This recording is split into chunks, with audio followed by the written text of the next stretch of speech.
For all of the variety that King Gizzard and the Lizard Wizard put into their music, they tend not to use much of the advanced functional harmony that you'd hear in jazz. There are a few notable exceptions, particularly from the albums Sketches of Brunswick East and Changes. Though the harmonic complexity of Sketches seems mostly due to it being a collaboration with the more jazz-minded group Mild High Club, and the harmonic complexity of Changes is really more a byproduct of this album's conceptual songwriting style. Pretty much every one of its chord changes alternates between the keys of D major and F sharp major. This is a pretty cool technique, but perhaps less suited to conventional harmonic analysis. So I'd like to take a look at another King Gizzard song which seems to best reflect the band's actual proficiency with traditional jazz harmony. Beginner's Luck from their 2017 album Gumboot Soup. The jazzy approach of this song strikes me as unique among most other songs in their discography. It's full of non-diatonic chords, including some clever augmented chord harmonies which are quite interesting to analyze. So let's get to it. The song consists of 3 sections, a verse, a pre-chorus, and a chorus, which are repeated in a loop, with the end of the song repeating the chorus at length as a sort of jam. Each iteration of these sections has a somewhat different arrangement, so for the sake of brevity, I tried to boil them down to their basic elements: chords, melody, and bass line. Let's start with the verse.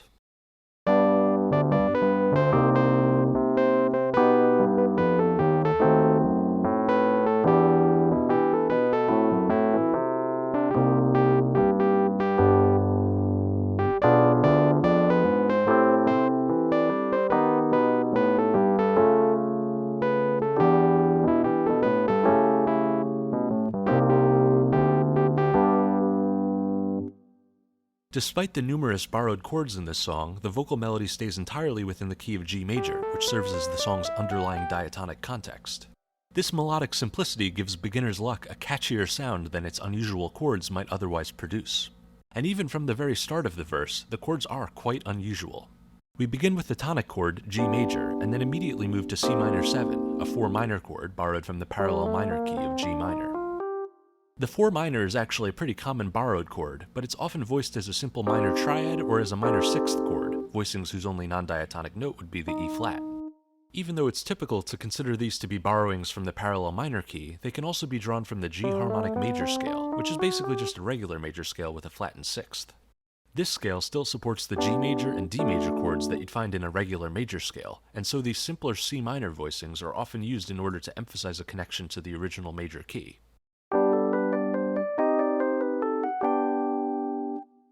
In contrast, the voicing that King Gizzard used for this C minor 7 chord, which has not only the E flat but also the B flat, pulls us more explicitly into the parallel minor key.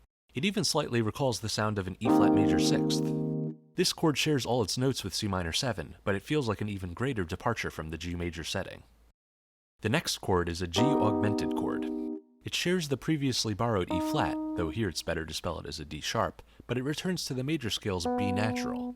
So is this just a chromatic alteration of the 1 major chord? Well, it's actually a little more complicated than that. But let's put a pin in this for a second, because the next few chords will provide a bit more context to interpret this augmented chord correctly. The following chord is an A diminished 7th. I actually just put out a whole video on diminished chords if you really want to dig into how they actually work, but the upshot is they often substitute for dominant chords. And the obvious choice here is the B dominant 7th, which makes a conventional 5-1 movement to the following E minor 7 chord, the relative minor of our G major. If you put a B underneath this A diminished 7th, you essentially get a B7 flat 9 voicing, and the movement of this chord's tritone to the following tonic minor 3rd interval is the key point of connection between the functions of these diminished 7th and dominant chords. So now that we've got that settled, let's try to figure out a role for this augmented chord. To be clear, this is a pretty strange chord. I labeled it a G augmented chord, but in principle it could just as well be a B or E flat augmented chord. Augmented chords are built entirely out of major 3rd intervals, and this symmetry means that any of the chord's notes could potentially serve as its root note. Interestingly, the other chords in these first few measures also relate to major 3rd intervals. If we accept the resemblance of C minor 7 to E flat major 6th, and the substitution of A diminished 7th for a B dominant 7th, then the root notes of these 3 chords, G, E flat, and B, trace out the notes of this augmented chord. In a way, this chord seems to encapsulate the relationships among the other 3. But since this progression has a clear harmonic trajectory, moving from the tonic major chord to this 3 dominant 7th chord which resolves to the relative minor, it's tempting to find a more functional explanation. On one hand, treating the augmented chord as an alteration of the tonic gives us some nice symmetrical changes. Moving to the B7 gives us a fairly standard 1 major to 3 dominant 7 change, and since augmented chords often function as dominant chords, the bass line even includes the G's dominant note, F natural, then the movement from what could be heard as E flat major 6th has the same exact quality. A flat 6 major to 1 dominant 7 change, which from the perspective of E flat is yet again 1 major to 3 dominant 7. On the other hand, if we consider this a B augmented chord, a 3 major chord, then this gives us a different symmetry, moving downward instead. 1 major to flat 6 major is the same movement as from flat 6 major to 3 major. The apparent downside of this interpretation is that it hangs out on the 3 major chord for 2 measures, interrupting the section's regular 1 chord per measure pace. And indeed, if we simply replace these 3 major chords with a functionally equivalent B major triad, then it would likely be overstaying its welcome.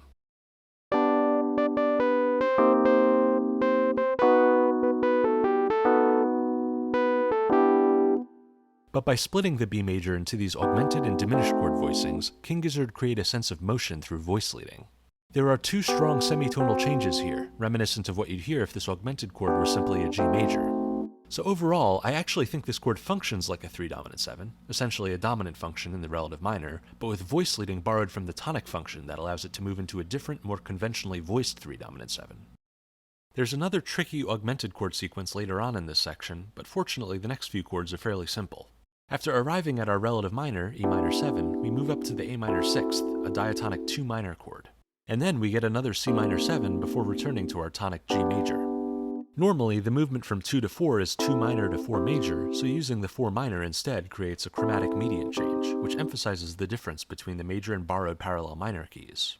Furthermore, the voicing of these chords as a minor 6th and a minor 7th respectively produces a bit more semitonal voice movement than you typically get in this kind of change. In fact, if we swapped the voicings, there'd only be a single voice movement. Next, the movement from 4 minor to 1 major is essentially a minor plagal cadence, though as I mentioned earlier, using the C minor 7 voicing instead of a minor triad or minor 6th creates a bolder impression. Moving on to the second half of the verse, we get a different diminished chord, a B diminished 7th.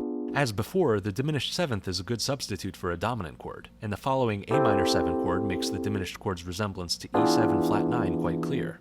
This is a 6 dominant 7, a common secondary dominant whose 5-1 resolution tonicizes the diatonic 2 minor chord. But now we get 2 more augmented chords, first a B augmented and then an A augmented. Together, the notes of these chords form a whole tone scale, which the bass and even vocal melody happen to be consistent with as well. This scale is often interpreted non-functionally, with its uniform whole tone step sizes producing a sort of loopy, askew sound. But I still think we can find a functional interpretation for these 2 chords. To begin with, let's look at where they land, namely E minor 7, the stable relative minor of our diatonic major key. We might expect that whatever chords come before it would play a dominant role, the archetypal choice here being B dominant 7th. The first of these 2 augmented chords certainly has a resemblance to it. It has the same voicing as the previous G augmented, but the bass line is shifted upward a major 3rd, which seems to confirm that B is the more functionally relevant choice of root note. And after all, moving from A minor to B7 to E minor is a conventional 4-5-1 change in the key of E minor. But this doesn't explain the A augmented chord. This is yet another pretty strange chord that's quite difficult to assign a true function to. I think it makes sense to interpret it in a similar way to the A diminished 7th chord from the first half of the verse. Namely, a way of sustaining the character of the previous augmented chord while improving that chord's voice leading characteristics. After all, a change from B augmented directly to E minor, despite its resemblance to a functionally correct 5-1 change, keeps 2 of its voices totally static. In contrast, the intervening A augmented chord creates a sense of motion with lots of stepwise movements, including a semitonal movement from F natural to E. I think some people might label this A augmented as a chromatic variant on a borrowed 2 major chord. Namely A major, which shares 2 notes with A augmented and has a predominant function. But I think this augmented chord acts much more like a dominant chord. If we try replacing it with the A major chord, it just doesn't sound right to me.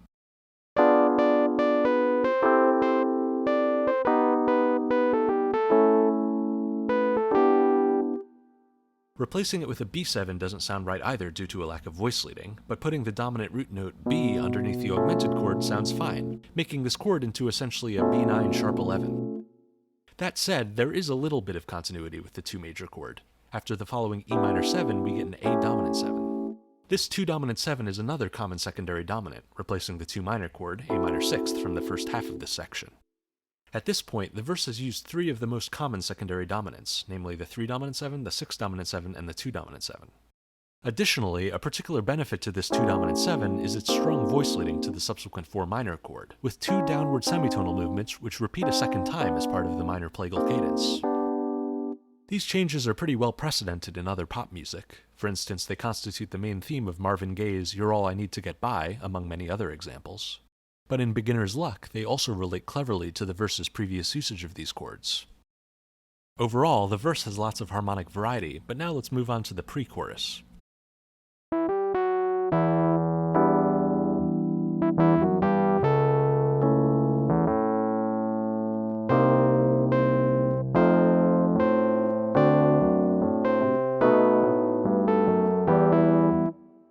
After a pickup measure which holds the G major chord from the previous section, we make an easy diatonic movement to the E minor 7. The next few chords, including A dominant 7 and C minor 7, repeat what's played at the end of the verse, but instead of continuing their voice leading back to the G major, they shift to an F dominant 7 and then to 2 other dominant chords, a D dominant 7 and a B dominant 7, before returning to the E minor. This provides yet another purpose for the C minor 7 voicing, which explicitly evokes the parallel minor key of G minor. The F dominant 7 is also diatonic in this key. From the perspective of its relative major, B flat major, these two chords constitute a 2-5 motion, which we might even expect to push us towards the tonic B flat. But instead, we shift gears into those dominant chords. If you've paid close attention, you may have noticed that there's a repeated minor third movement between them, from F to D and from D to B. This mirrors the repeated major third movements from the beginning of the verse, but moreover, there's actually a special relationship between these dominant chords, what jazz musician and educator Barry Harris calls brother chords. In the verse, I demonstrated how diminished chords can substitute for dominant chords. But it turns out that there are 4 different dominant chords which share a substitutional resemblance to any single diminished chord, each differing from it by a semitone movement of one of its notes. My video on diminished chords goes into much more depth on this subject, but basically any of these brother chords can serve a dominant function. So even though we're hearing a bunch of different chord changes, the same fundamental dominant quality runs throughout all of them. You could substitute this whole phrase with a single generalized diminished chord, the parents of these brother chords, and it would produce the same functional impression.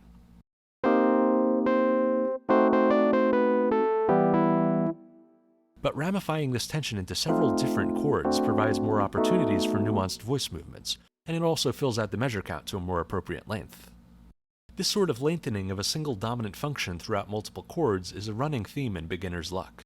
It's interesting how the symmetries of both augmented chords and diminished chords are used to enact this technique. And moreover, I think this song's lyrics actually form a subtle parallel here. This is a song about gambling, and to me, these lengthened dominants resemble the desperate attempts to sustain a run of good luck that are a common experience of any amateur gambler. But if you play for long enough, the house inevitably wins, and the dominant tension inevitably resolves to the tonic relative minor chord. As I mentioned before, despite these complexities, the vocal melody remains entirely in G major. And as we move into the final section, the chorus, the harmony finally embraces this simpler diatonic sound.